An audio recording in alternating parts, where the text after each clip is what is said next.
지난 영상은 업무용 승용차 규제를 받는 차량들이 어떻게 비용으로 인정되는지 알아봤습니다. 이번 영상 또한 업무용 승용차 규제를 받는 차량에 대해서 많은 분들이 궁금해하시는 점, 제가 궁금한 점에 대해서 정리해서 말씀을 드려볼 거예요. 혹시나 하는 마음에 말씀드리지만 이 영상은 정보 제공만을 위한 영상이고요. 자세한 세무 상담은 주변의 전문 세무사님과 진행하시는 게 가장 좋아요.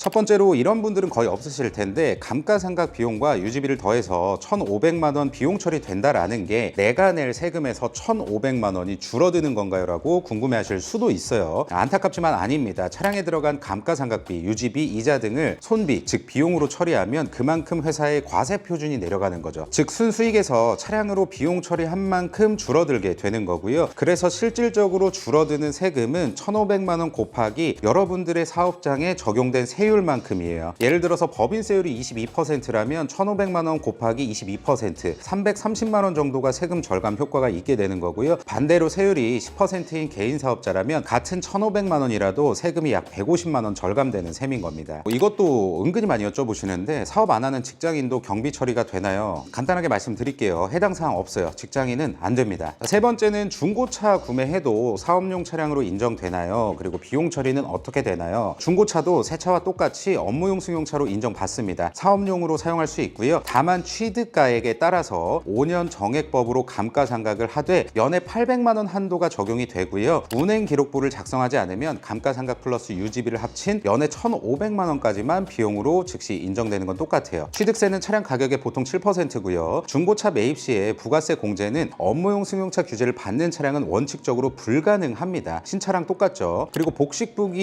의무를 가진 개인 사업자, 법인이면 2대째부터 임직원 전용 보험 가입이 필수인 것도 똑같습니다. 이런 요건을 다 지키면 중고차라도 세무상, 회계상 전액 사업용 차량으로 활용할 수가 있어요. 다음 네 번째는 개인 사업자 사업용 차량으로 구매했는데 금방 폐업하면 어떻게 되나요? 방금 질문에 대한 답변을 드려보면 사업용 승용차를 등록한 뒤에 곧 폐업하면 세법상에서는 자산을 더 이상 사업에 쓰지 않는 날에 차량을 처분한 걸로 간주를 합니다. 그 순간까지도 발생한 감가상각비 800만 원 한도, 유지비를 더한 1,500만 원 한도는 마지막 과세 기간에 한 번 더 적용이 되고 그동안 유보시켰던 손금 불산입이라고 부르거든요. 이런 감가상각이나 처분 손실 2월액은 폐업하는 연도의 전액 필요경비, 즉 비용으로 털어낼 수 있지만 이것도 1,500만 원 한도 밖으로 남는 금액은 영구적으로 비용 처리가 되지 않습니다. 다음으로 장기 렌트나 운용 리스를 이용하다가 중간에 해지 또는 승계를 하게 되면 어떻게 되냐? 장기 렌트나 리스 중도 해지 위약금과 승계 보상금은 계약을 깨거나 넘길 때 생긴 손해배상이라서 낸 만큼 전액 비용 혹은 받은 만큼 전액 수입으로 처리를 합니다. 복잡한 업무용 승용차 한도, 운행기록부나 부가세 공제와는 별개로 계약서, 세금 계산서만 잘 챙기면 세무상 골칫거리가 될 게 없어요. 다음으로 개인 사업자나 법인 사업자가 일시불이나 할부로 차량을 구매하고 5년 안에 중고차로 팔아버리면 어떻게 되나요?인데요. 예를 들어서 차를 5천만 원에 샀다고 해볼게요. 여기에는 부가세랑 취등록세 다 포함이 되어 있고요. 이게 세법상 5년 동안 해마다 최대 800만 원만 비용으로 인정이 된다고 말씀드렸죠. 그래서 3년 동안은 800만 원 곱하기 3, 총 2,400만 원만 바로 빼고 초과된 600만 원은 유보, 즉 미뤄두는 이름으로 장부에 남겨두게 됩니다. 이 차를 3년째 3천만 원에 팔았다면 세무 장부가액은 5천만 원에서 2,400만 원을 뺀 2,600만 원이 남아있겠죠. 근데 실제 판매가는 3천만 원이니까 차액 400만 원은 그 해의 수입으로 바로 잡혀서 세금이 붙습니다. 남아있던 유보 600만 원은 차를 이미 팔았어도 사라지지 않고 다음 해부터 다시 연에 800만 원 한도에서 자동으로 비용 처리돼서 이게 4년 차에 전부 털리게 되는 거고요. 방금 말씀드린 이 과정은 연에 1,500만 원 유지비, 한도 계산과는 별도로 돌아갑니다. 할부로 샀을 때도 원리는 같고 할부 이자만 유지비에 더해지는 거예요. 다음으로 1년에 800만 원 감가상각 혹은 감가상각비 상당액 이상의 차량을 5년 동안 운행하고 일시불 할부의 경우 중고차로 판매하거나 장기 렌트나 운용 리스의 경우 반납 옵션을 선택해서 차량을 반납하고 차량 가격이 비슷한 차량을 다시 구매하거나 장기 렌트 혹은 운용 리스를 이용해서 차량을 이용할 때 기존 5년에 유보된 금액과 새로 구매하거나 이용하는 차량의 감가상각은 어떻게 처리되냐? 이거 저도 제일 많이 궁금했던 건데요. 우선 일시불 할부부터 말씀드리겠습니다. 내 차로 샀다가 다시 바꿨을 때 차값과 부가세, 취득세를 모두 합쳐서 5천만 원에 사면 회계상 차량 자산은 5천만 원으로 잡히죠. 세법에서는 말씀드렸다시피 업무용 승용차 감가상각을 5년 정액법, 연에 800만 원 한도로 제한하기 때문에 5년 동안 운행한 매년 800만 원은 즉시 비용 처리가 됩니다. 따라서 5년 후에 장부상 감가 누적 합계는 4천만 원이고 회계상, 세무상 모두 남은 1,000만 원이 유보, 미뤄진 잔액으로 남겠죠. 이렇게 5년을 타고 차량을 판매하고 새 차를 비슷한 값으로 다시 일시불이나 할부로 이렇게 샀다고 가정을 해보면 새로 구매한 새 차도 첫 해부터 또 800만 원 감가상각 한도가 시작이 됩니다. 즉 한 해에 예전에 타던 차에서 유보된 800만 원 플러스 새 차 800만 원처럼 차량별로 따로 계산되니까 최대 1,600만 원까지 한꺼번에 비용으로 빠질 수 있다라는 거죠. 정리하면 팔아도 유보는 남아서 다음 연도 800만 원씩, 새 차는 다시 800만 원씩 이 투 트랙이 나란히 달린다는 점만 기억을 하시면 되겠습니다. 다음은 장기 렌트와 운용 리스 말씀드릴 텐데요. 차량을 반납하고 다시 계약했을 때 렌트료나 리스료는 전액이 아니라 말씀드렸다시피 장기 렌트는 70%, 운용 리스는 93%만 감가상각 상당액으로 간주되고 이 금액 또한 연에 800만 원까지 바로 비용이 된다라고 말씀을 드렸죠. 예를 들어서 연에 렌트료가 1,200만 원이면 70%인 840만 원 중에 800만 원만 당해 비용으로 인정이 되고 나머지 40만 원은 유보로 남습니다. 미뤄둔 비용으로 남는다는 거죠. 5년 계약이 끝나기 전에 반납 옵션을 써서 차량을 돌려주면 그동안 800만 원을 초과해서 쌓였던 유보는 남은 기간 동안 매년 800만 원 한도 안에서 계속 비용으로 빠져갑니다. 특히 계약 기간 중간에 차를 반납할 때 내는 중도해지 위약금이나 계약을 다른 사람에게 넘기면서 주고받는 승계 인도금은 국세청에서 손해배상금으로 봅니다. 감가상각 800만 원을 포함해서 총 1,500만 원 한도 계산에서 아예 제외되고요. 이렇게 해지하거나 승계했을 때 낸 돈은 전액 비용으로, 받는 돈은 전액 수입으로 인정이 되지만 연에 800만 원 한도의 감가상각을 깎지는 않아요. 그리고 반납 직후에 비슷한 가격에 새로 렌트나 리스 계약을 맺으면 그 새 차도 첫 해부터 장기 렌트는 70%, 리스는 93% 이렇게 연에 800만 원 한도까지 비용으로 인정되니까 똑같이 예전 차 유보된 금액 800만 원 플러스 새로 장기 렌트나 리스한 차 800만 원을 동시에 비용 처리할 수 있습니다. 연간 유지비와 감가상각 상당액을 합쳐서 1,500만 원을 넘으면 말씀드렸다시피 운행기록부로 업무 비율을 입정해서 이 초과분을 공제받을 수 있다는 점은 다시 한번 기억해 주시기 바라고요. 쉽게 말하면 결국 렌트, 리스도 반납해도 예전에 미뤄뒀던 금액 유보는 남아있고 새 계약은 새 한도대로 이렇게 투 트랙으로 시작된다는 구조만 이해하시면 됩니다. 다음으로 이 유보된 금액, 미뤄진 금액에 대한 이 만료 시한이 있나요? 이것도 궁금해 하시는데요. 감가상각을 1년에 800만 원만 빼고 남겨둔 금액을 세법에서는 유보라고 부릅니다. 이게 2020년 2월 11일 시행령 개정 전에는 차를 팔고 10년이 지나면 남아있는 유보를 한꺼번에 비용으로 털어라라는 강제 조항이 있었는데요. 그 조항이 지금은 완전히 삭제됐어요. 이제는 법령과 국세청 Q&A 어디에도 몇 년 안에 다 써야 한다는 말이 없습니다. 소득세법에 있는 최신 조문은 이렇게 써 있어요. 다음 해부터 매년 800만 원이 안 되면 모자라는 만큼 유보 금액을 빼준다는 규칙만 남겨놓고 있습니다. 예를 들어서 차를 쓰다가 유보가 1,600만 원 남은 상태로 팔았다면 처분한 금액에 추가 공제가 없고 그 다음에 800만 원, 또 그 다음에 800만 원 이렇게 유보가 영원히 될 때까지 해마다 800만 원 한도로 자동으로 줄어듭니다. 제한 기간이 없으니까 3년이면 끝나고 비싼 차량이라서 유보가 더 많이 남았다면 4년, 5년으로 계속 늘어날 뿐이에요. 방금 말씀드린 이 한도 없는 규칙은 개인, 법인, 일시불, 할부, 장기 렌트, 리스 구분 없이 동일하게 적용되고요. 단 유보는 차량별로 아까 말씀드렸듯이 한 차량에 대해서 관리하기 때문에 새 차를 또 사거나 렌트하거나 리스를 해도 다른 차의 유보와 섞이지 않습니다. 정리하면 유보에는 만료 시한이 없다. 매년 800만 원씩 없어질 때까지 줄어든다. 이렇게 정리할 수가 있겠습니다. 다음은 장기 렌트 혹은 운용 리스 계약할 때 내는 선납금 혹은 보증금은 어떻게 비용 처리되나요인데요. 선납금은 미리 낸 월 요금이라서 나눠서 뺍니다. 선납금은 사실상 앞으로 낼 월 렌트료를 한꺼번에 이렇게 치른 거라서 국세청에서는 먼저 선급 비용으로 적으라고 해요. 예치금 같은 자산인 거죠. 그 다음 계약 기간에 맞춰서 달마다 나눠서 비용으로 옮깁니다. 예를 들어서 36개월 계약에 선납금이 600만 원이었으면 이걸 36으로 나눠서 매달 16만 7천 원씩만 세금을 줄여주는 비용이 되는 거죠. 이렇게 달마다 나눈 금액에서 장기 렌트의 경우 70%, 운용 리스의 경우 93%만 차량의 감가상각 상당액으로 봅니다. 장기 렌트의 경우 나머지 30%와 리스의 7%는 유지비로 다시 들어가는 거죠. 보증금은 나중에 계약 기간이 끝나고 차량을 반납하면 다시 돌려받는 돈이라 비용이 아닙니다. 돌려받을 때도 손익 변동도 없고요. 보증금 자체에는 부가세가 붙지도 않는 게 특징입니다. 다음으로는 차량 유지비에 포함되는 항목은 자세하게 어떤 항목들이 있나요? 이것도 많이 궁금해 하시는데 첫 번째로 유류비가 있겠죠. 주유소나 충전소에서 넣는 휘발유, 경유, LPG, 전기 충전료를 말하고요. 두 번째로는 보험료, 자동차 종합보험료 전액이 포함이 됩니다. 단 복식부기 개인사업자, 법인은 2대째부터 말씀드렸다시피 임직원 전용 자동차 보험이어야 전액이 인정이 돼요. 다음으로 자동차세입니다. 매년 시, 군, 구청에서 고지하는 자동차세와 환경 개선 부담금을 통틀어서 자동차세 항목으로 넣습니다. 다음으로는 수선비라고 부르는 수리비 팁인데요. 엔진 오일 교체나 브레이크 패드 교체, 범퍼 타이어 교환처럼 고장, 마모를 고치는 모든 비용이 여기에 들어가고요. 다섯 번째로 통행료나 주차료인데요. 하이패스를 포함해서 도로 통행료, 이런 통행료까지 모두 차량 유지비로 인정이 되고요. 아까 말씀드렸듯이 할부나 운용 리스 이자나 장기 렌트의 30%가 여기에 해당이 되죠. 할부 구매라면 이자 부분만, 운용 리스라면 월 납입료 중 7%만, 장기 렌트라면 30%는 이제 차량의 유지비로 들어가고요. 다음으로 세차, 소모품 등록 수수료도 여기에 들어갑니다. 세차나 와이퍼, 워셔액, 에어컨 필터, 자동차 검사 수수료, 이런 것들이 차량 유지비로 인정이 됩니다. 이런 잡비는 법령에서 자산을 유지하기 위해서 필요한 비용으로 폭넓게 포함된다고 명시되어 있어요. 그럼 포함되지 않는 건 뭐냐? 몇 가지만 말씀드리면, 우선 운전기사 인건비, 다음 대리비, 국세청은 운전기사 용역비는 차량 유지비가 아니다라고 못을 받고 있고요. 과태료나 범칙금은 이게 세금이 아니라 벌금이라서 비용으로 인정하지 않습니다.